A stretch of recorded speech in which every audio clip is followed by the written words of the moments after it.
Well, this morning, the Washington football team made an announcement as scheduled on 2/2/22 that they are now known. Get ready. Unbelievable. They shocked the world. They are the Washington Commanders. GMAB.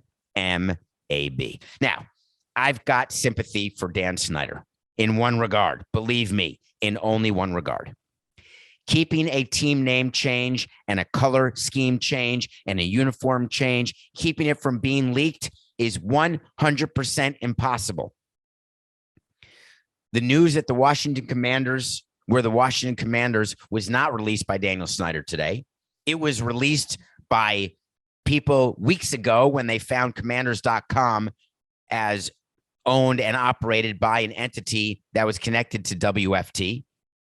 Confirmed last night when a helicopter flew over FedEx Field.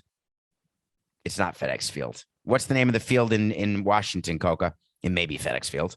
Went and saw that the team store had Commanders stuff in it. Because when you announce a name change, you start selling your stuff immediately. You don't do what the Cleveland Guardians did and have a fight over the name after you release it. You know when you release a name that you own it, you've got the domain name ready to go, meaning the website, and you are ready to sell product. In order to sell product, that product has to be made by official licensees. When you are a reporter looking for a name change and uniform change, do you know who your sources are? They're the people who work for those companies, those apparel companies who send you a photo saying, you're not supposed to see this, but this is the new uniform for the football team. This is the new logo for the baseball team. Do you know that New Era had the Marlins cap way before 11/11/11, which is when we became the Miami Marlins? I mean, way before. Of course it got leaked. Do you know that we leaked the wrong hat to try to fool you all? If you go back and look at the Miami Marlins and their release in 2011, there were a bunch of things leaked, but the exact one, it was out there, but we made enough choices so you weren't sure until it got released. There is no way in the world that you can stop discovery of your name. However, don't do it to yourself. All you have to do is cover the windows of the team store and have a great unveiling, like opening the curtain to your team store when the doors open. And this morning's announcement could have had some meaning. There are people out there saying the NFL planned this because they wanted some good news to come. No, this was planned months and months ago.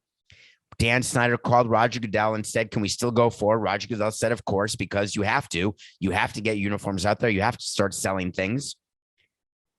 So there was going to be no change in the timeline. Everything Super Bowl related is going to continue exactly on time. I promise you that. There will still be media availability. The Washington Commanders will still be forced to sit before the House committee tomorrow. Remember, the Congress is investigating the Washington Commanders. I'm going to call them the Washington Football Teamanders or the Washington Redcoms. Red or the Skin Command. Ooh, that's like the Jonah Hill website from Knocked Up. The Washington Skin Commanders.